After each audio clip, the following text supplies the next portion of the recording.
Leading defense and strategic analysts based in the Northeast today said there is no doubt that India is the most important emerging power globally, but stressed on the fact that New Delhi must focus and work hard as far as its diplomacy in the neighborhood is concerned.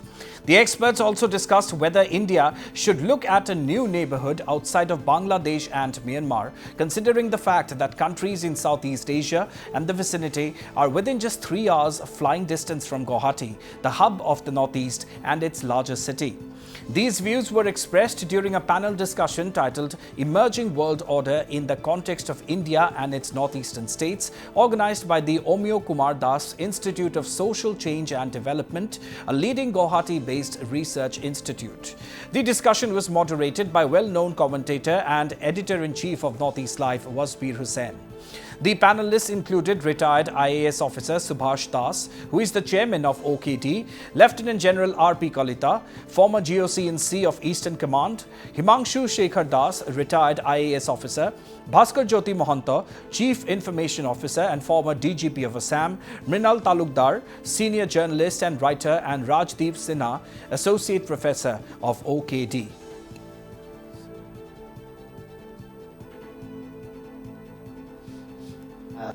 ACT East is the India's main outreach program, outreach strategy to Southeast Asia and wider in the Indo-Pacific.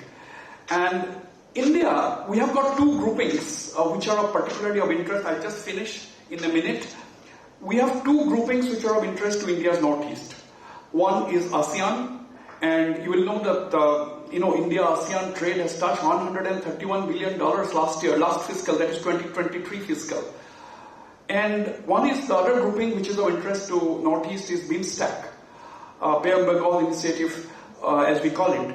Now, the 7 countries of the BIMSTEC, out of the 7 countries, India, Bhutan, Sri Lanka, Thailand, Nepal, Bangladesh, Myanmar, I think 2 of the major countries that gives us access to the sea, giving us access to the sea, that means the Northeast access to the sea, that is Bangladesh and Myanmar, are suddenly become unstable. Bangladesh has suddenly become hostile to India, and it has become so much of hostility after the exit or after the ouster of Sheikh Hasina that the ad hoc Prime Minister, ad hoc head of the Bangladesh government, Muhammad Yunus, invited the Pakistani army to train the Bangladeshi soldiers.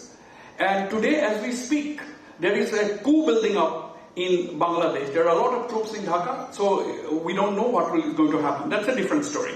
And Bangladesh is hostile. And Myanmar, as you all know, is extremely unstable. The junta has been pushed to the wall. And in areas bordering Bangladesh and Northeast India, it is the Arakan army that has taken control. So in this backdrop, where we have our 2 immediate neighbors that gives us access to the sea and is the bridge between India and BIMSTEC, India and ASEAN, they are in turmoil today. Now, my question, and I will end with this question, which I will throw to my panelists, is India looking for a new neighborhood now, beyond Bangladesh and Myanmar? Some of you may ask me, how can we have a new neighborhood that has no land access? But now that this is what the Advantage Assam 2.0 emphasized, is that Guwahati is located within 3 hours of flying distance between the whole of Southeast Asia, big tiger economies. Then we can really imagine having a new neighborhood beyond Bangladesh and Myanmar. This is definitely a debate. And let's listen into what Lieutenant General retired R.P. Kalita had to say on the topic.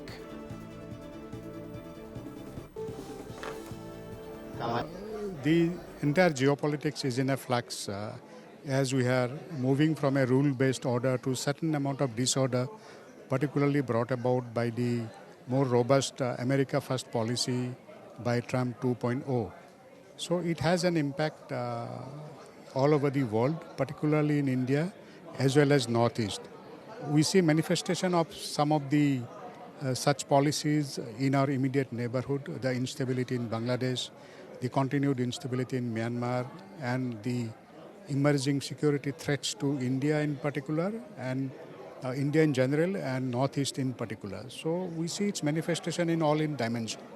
So Northeast, as you are aware, is extremely vulnerable because of the instability along the border and the certain internal fissures that has been going on for years, which have been helped and abated by inimical forces from across the international boundaries. So we need to be cognizant of that, and we need to, I think my personal opinion is, we need to have a more robust and proactive policy to address all such emerging threats, including the non-traditional threats which are adding on to the woes in addition to the conventional threats. So one more quick question. Do you think India should now look for a new neighborhood because of whatever we are seeing in Bangladesh and Myanmar?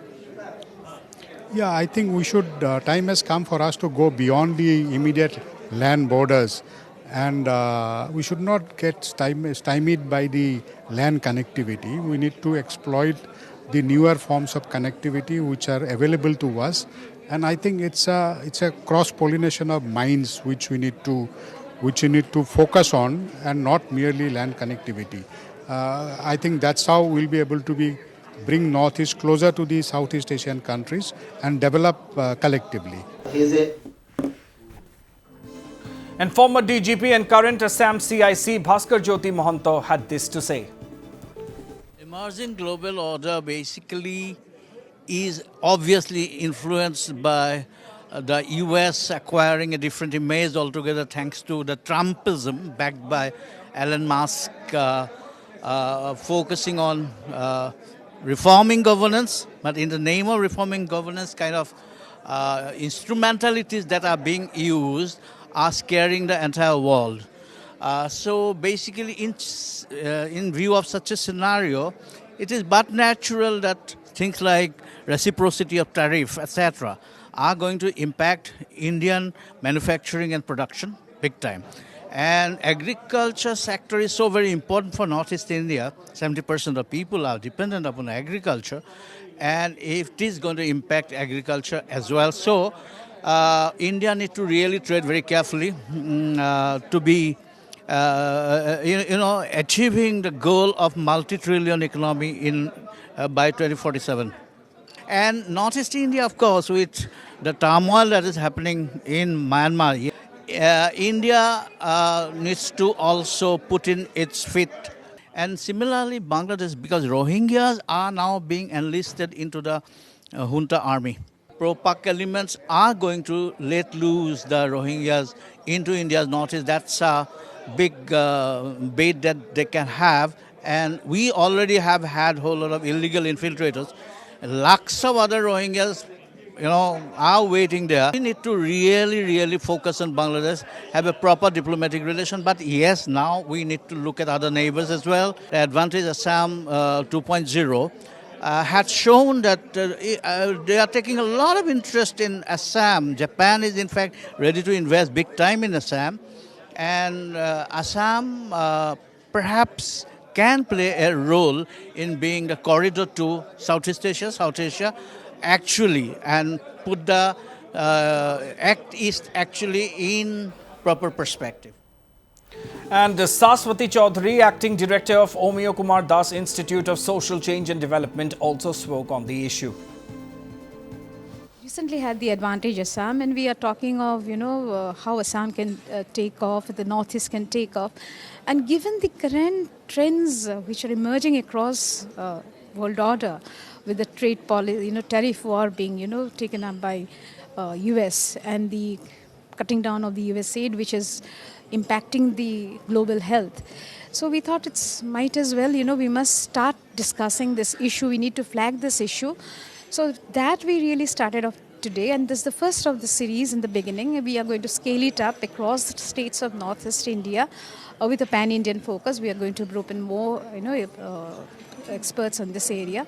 And that's how we really want to go about, because I think as a social science research institute, it's our responsibility, really, we take it forward and take it to the public and come up with some kind of a policy document which we can share with the government so that some action points can perhaps be looked into. So that's the whole idea.